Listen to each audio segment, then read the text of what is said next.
Do I? Is this bar gonna be okay? Yes, fine. Okay. Welcome to Broke Ass Entrepreneur. My name is Jade. I am the host, and this is my sister, who's also an entrepreneur. Tell them about yourself. I do nails. Here, let me show y'all what I do. I do nails. For the most part, I do senior nail care. So I do mobile services. I roll up on old people all day. I trim, I file, and I get to the bag all over San Diego. So this is really an impromptu episode because I'm here in Cali, so we're gonna make it happen. And as she's doing my nails, we're just gonna talk about what it means to be a broke ass entrepreneur. Basically, we get to see the glitz and glamour of entrepreneurship online, but very rarely do people get online and actually tell you about those times when everything isn't going so well. Now, this might be blocking your face, but it's gonna, y'all don't have to see me from the bag. Here, I'm glad I work out. I can move it this No, way. no, that's fine. Because, oh, yeah, now I can see your face. Okay, yeah. So. But do you need to slide it more? No. You good? Okay. As long as you're good. I'll probably edit that. But I actually don't edit any more podcasts anymore because somebody told me not to. Okay. So we're going to go ahead and get started. But as you're getting yourself set up, can you tell me about why you decided to become an entrepreneur? I've worked for myself for a very long time. And during COVID, when everything was shut down, I was interested in pivoting. So I decided to get into nails because I figured everybody has fingers, everybody has toes. Hold on, not everybody has fingers. Sure do. And I got a couple clients that don't have them all, but I still charge them full price. Damn, no discounts. No. So yeah, and I feel like, you know, the nail salons were closed down, so nobody could go get that stuff done. They had to have people come to them. So that's basically how I decided to get into the mobile nail service. So, I mean, yeah. Okay, so she saw an opportunity and she took it. Now, I also want to know, Get both of us two over here. she's also going live right now. So we're talking about being a broke ass entrepreneur. Of course, once you start your business, actually, before I even get into that, I'm gonna show y'all like a shot of her nail salon, which is also in her home. What is it better? I don't know. I'm gonna keep it where it was. How much do you think you spent with just your first set of products and getting everything prepared? Not the actual salon space that you have now, but the products that you took, the classes that you had to take, the certifications that you've received. Okay, so starting out, school cost me about $4,000. And I was able to complete school in 4 months. I'm sorry if y'all are hearing this clicking. I'm trying to get this thing. Hold on. My bad. There we go. It's the real. How it goes. I got nail dust on it. Okay, so starting out, school cost me about $4,000. And I knocked out nail school in 3-4 months. How long does it typically take? You have up until a year. You do your contract depending on where you go to school. Why the hell? My bad. But it was I went to school during COVID. I was able to knock out everything because I was going full time, 4 days a week from 9 a.m. to 9 p.m.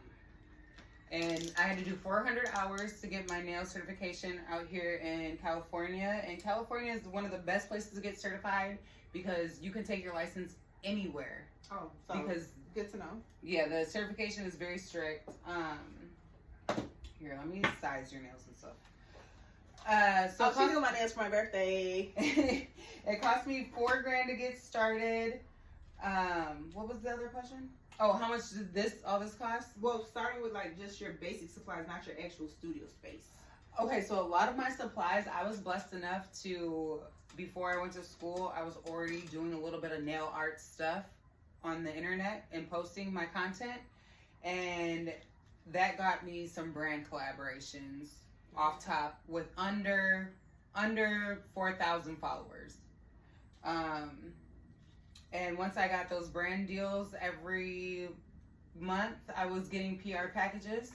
So I would say 98% of my actual nail products I didn't have to pay for, which was a blessing. I did have to pay for a lot of my implements, and those are like the tools that you use to cut, file. Like, I'm guessing this stuff right here.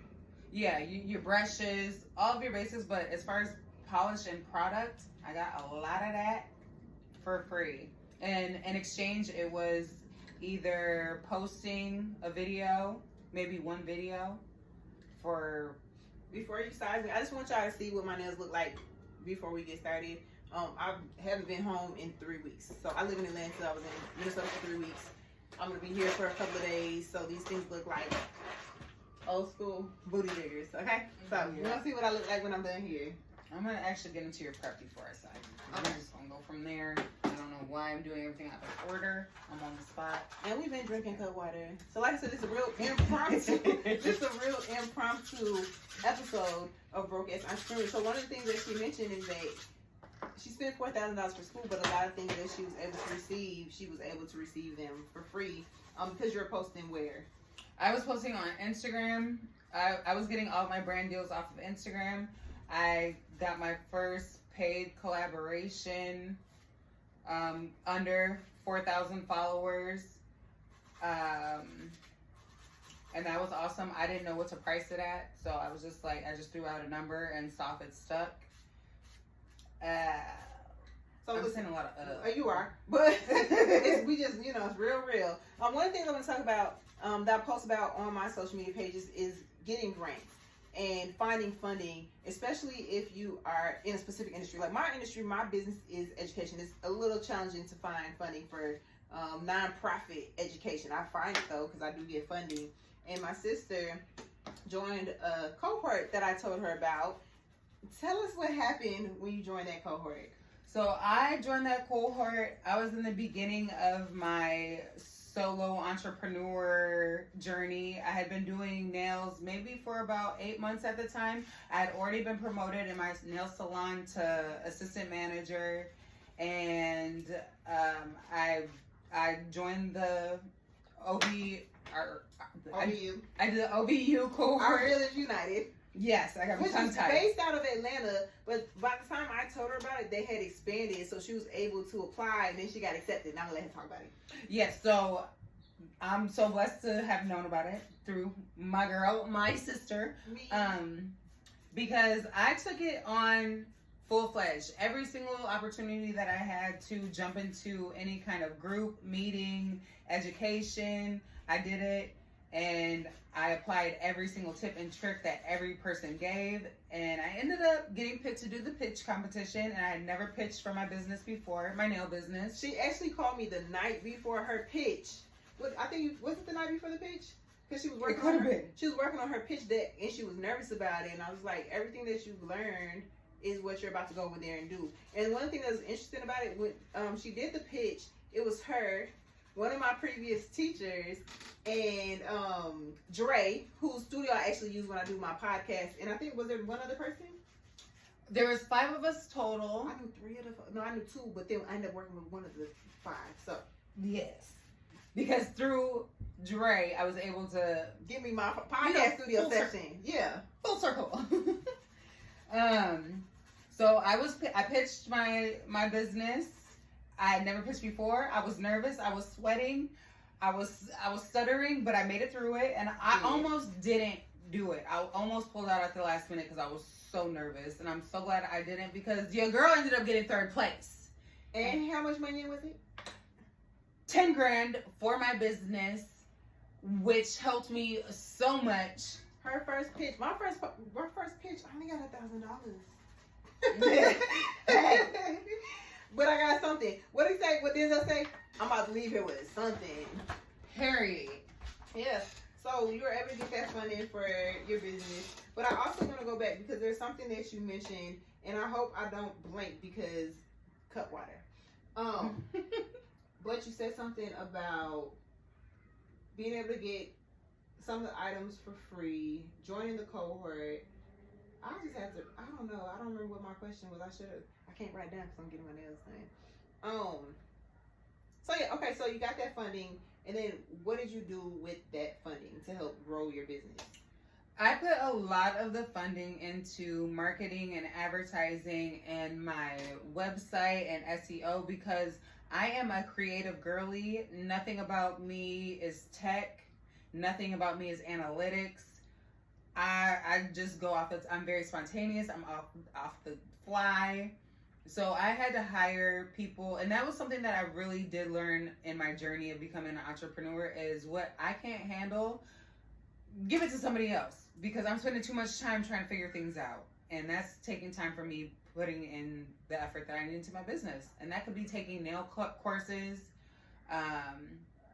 going to conventions, finding out what the latest products are, how to use the latest products, networking with other people in the industry. So a lot of that money went to equipment so that I could, equipment to show people what I do. Okay, so one thing, I'm just gonna interrupt her. This has nothing to do with her business, but it has something to do with me.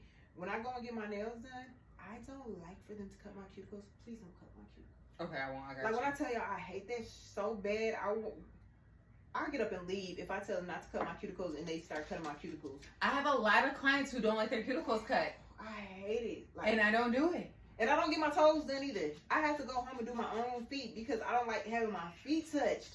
So for everybody out there, if you don't like something, speak up. Absolutely. Don't cut my damn cuticles. Absolutely. And as a nail tech, there's nothing more that we want than to have you leave happy as a client. And if you don't speak up and we have to hear about it after the fact, most of us are like, just let us know. If you're sitting in your chair, you get a smudge, you get a bump, you get a fuss, let us know. We will fix it while you're here. But we don't, it's hard when you don't let us know because we're not mind readers. Yeah. We want to make you feel good. We want you. I always tell people, like, I tell my daughter this all the time, it's your money. Somebody's providing a service or a product to you, speak up. Now, there will be times, sometimes I don't say nothing, but when it comes to my body, you don't get this shit right. So you mentioned that you were able to join this cohort. You did the pitch contest, you won the money, and then that you were able to use those funds to help you in the areas that aren't your strength. But one thing I also want to talk about are those moments when you are broke. Because a lot of people think, oh, you're an entrepreneur, you're out here getting it, because that's what we see on social media. Nobody really shows those sides when it's not great. So can you share the moment, your brokest moment as an entrepreneur in this business? Oh, there's been multiple broke moments. Even now, sometimes I feel like I'm going through a broke moment, but I'm not, because it's just a shift. So for me, I was growing my business. I went to school for nails. I got into the industry. I've been doing nails for about 4 years now, 4 or 5 years, and everything was taking off. And then your girl got pregnant. And so things just shifted a lot. I didn't have the energy to keep up with taking on new clients. So it was a lot of making sure that my dedicated return clients were always happy. And every single one of them stayed with me. See, when you do what you're supposed to, when you do a good job, that's what happens. So I have an online business. It's a writing academy. And when I pivot, when I shift, my family stay with me. When they have more children, they bring their babies to me. When their friends need an online class, they bring them back to me. So that is a big part about being an entrepreneur and having a business. You have to maintain good customer service. And yeah, I really suck at customer service. But when I think about my money, then I'm a little bit better. Like even now, before she started my nails, I was like, I have to email this parent back real quick about this assignment that her daughter had to do. So how were you able to maintain your clients? And you also said like during COVID, there's a shift. So what exactly did you do to ensure that they still came to you? I started working for myself. When I was in the salon, it was just a lot of loopholes. It's people, you're working with other, especially starting out. I'm gonna keep it a buck. Starting out, you want to work in a salon because you want to know what it's like before you go independent. You don't want to jump straight into having your own private space, being a private nail tech, because you don't know how the business works. Well, that makes a lot of sense. Mm-hmm. So, okay, I was going to tell y'all this real quick aside. When I started homeschooling my daughter, we world school, so we traveled to different countries, and we went to Greece. And there's this lady who had a Chipotle, like a Chipotle-style restaurant, and she said that she came to America and worked in a Chipotle so she could basically take everything that she could learn from their operations from the cleaning to the cashiering to the prepping the food to the business side to start her own business in Greece, which was a damn knockoff Chipotle. So, sorry, and that also comes back to the question I wanted to ask you because I couldn't remember what it was, but I was going to ask you about, you said that you started off in a nail salon and then eventually became the assistant manager? Yep, within 6 months of working there. Oh, so what was that process like? I was showing up. I was taking shifts that nobody else wanted to take. I was taking clients that nobody else wanted to take because I wanted to take it all in. And honestly, I worked in a very bougie part of town. So I had a lot of clients that got me together real quick because I thought I was out here doing the thing. And they were like, no. Checking you. Your basic manicure is trash. Damn. Yep. And so they had straight pedicures for like 2 months. And they're like, okay, now you can touch my nails. So they got me together. So what they say, you started from the bottom? No, yeah. So that is a process. So you started doing that, and then what were some of the key takeaways that you had working as a non-entrepreneur, like working in that space? First of all, they didn't have no business making me an assistant manager because I was working with people who had been doing nails for years. But you were showing up. Yeah. And I was doing the things. I was growing. I wasn't stuck in just doing the services that I was comfortable doing. I was going to workshops. I was networking. I was investing in myself, investing in my products, investing in my techniques. And that's what really pushed me to the next level, was just knowing that the more I put into myself, the more I was going to get from this industry. And being a Black woman in this industry, there's only 3% of us. And we are the biggest consumers of most beauty products. You gonna put this back on my nails? Hmm? You gonna put this back on my nails? Put what back on? Oh, my bad. Yep. No, I'm just like, I'm over here looking drunk as a kind of thing. No, you did. Like you were talking, I forgot. So one thing that my sister did, she used to call me and tell me about the different conventions that she was attending, asking me questions about like just what she should do next, even though this isn't my industry. And so sometimes when you talk with people who have a completely different industry, like for-profit education, nail tech, she would tell me things. I'm like, oh, that makes a lot of sense. I could utilize that in my own business. Or I would tell her something. She'd be like, okay, like she had an ebook that went viral. No, it wasn't even an ebook. It was my nail art template. Yeah. Oh, yeah. That was a whole nother thing I wasn't prepared for. So she had a nail art template. It went viral. I think it was like 25,000 views or something. 250 way on TikTok. On TikTok. And so she calls me. She's like, how do I sell this? And I was like, girl, make it into an ebook. Make it into a template so you can sell it. And so we were online. We weren't online. We were texting for maybe a couple of hours trying to figure out how she could. I was telling her all these different ways she could do it. And I realized that the way I was explaining to her was from a place of, I know how to do this, so you should be able to figure this out. So I learned, I'm like, I have to slow down and tell people step by step how to do something in order for them to understand. Like, help me. Yeah, because like I already understand how to do this. And then I would also have to call her because during COVID, my nail tech, she just stopped doing nails. And so I didn't want to go to anybody else. I'm very particular. And so I remember I had to call my sister one day. I was like, how do I get this nail polish off? And she's like, you have to soak it in acetone. So she told me to soak it in acetone. My dumb ass went and was soaking it in just regular ass nail polish, non-acetone nail polish. So I call her constantly about my nail care. And I haven't had my nails done since the last time I came out here, which was last May. So we're going to take a pause right here and give y'all a commercial break. Go ahead and plug on your stuff. Okay, if you need mobile nail care in San Diego and the surrounding areas, I am your girl. I do nail trims, I do polishes, I do pedicures, I do waterless. I do whatever you need. Just hit me up and let me know. I got you covered. As long as it's related to nails, okay? Don't be nasty. And then my little plug, I am the owner and founder of Teacher J's Writing Academy. I offer online courses, and I just switched everything to self-paced. I still have live classes, but they're offered by my teachers.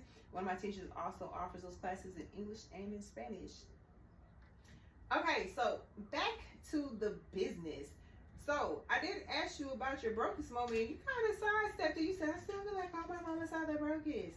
But I want you to tell us about the back against the wall, sliding down the wall in the bathroom, curled up, crying. Oh. Because you dropped 4 racks for school. Were you able to get started immediately? Oh, yeah. I don't know if I should say this. Nope, I'm not going to say it. Girl, say it. No, I ain't going to say it. Say it. You know you want to say it. But they could come for me. I'm going to just say. She going to say it. I was getting my practice in a lot. I don't know how to say how I should. I don't know. Because I don't want them to come for me. Okay.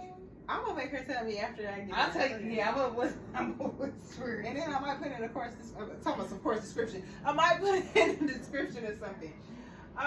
So I'm going to let her focus on my nails. But before we go, I want her to share one gem. Like, if you had to give someone a piece of advice that wants to do exactly what you want to do, but they can't do it exactly like you, because it's only one you, what piece of advice would you give someone?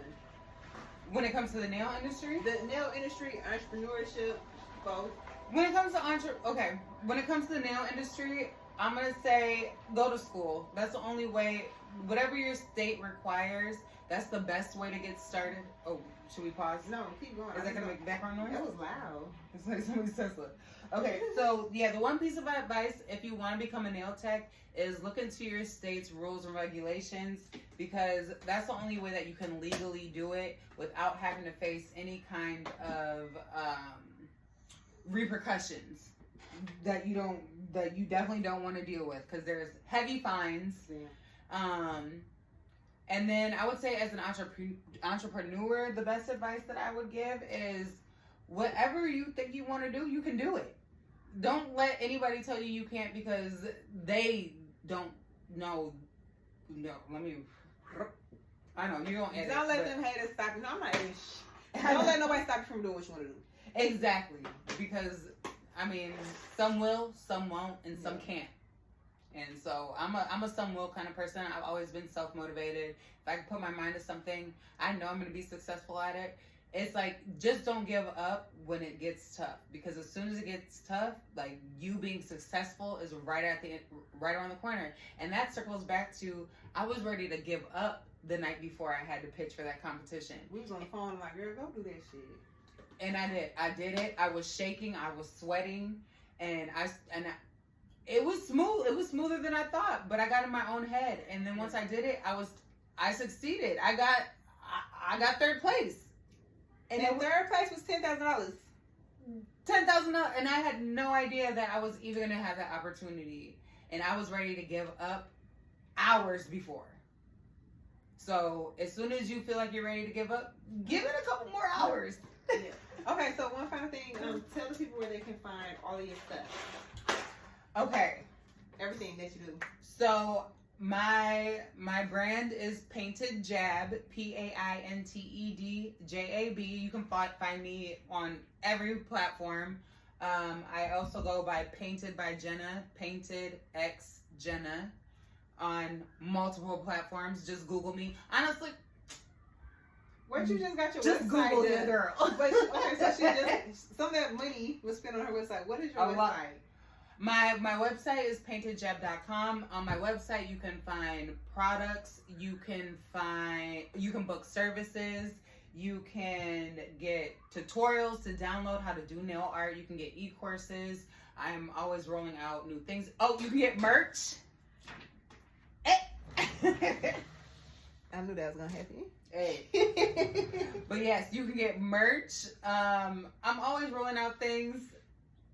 So check out the website, subscribe, stay tuned, come circle back to the podcast. Do all the things. Because I mean, it's dropping gems every single week. All the entrepreneurs. talking about my cities in all my videos, but these things look big.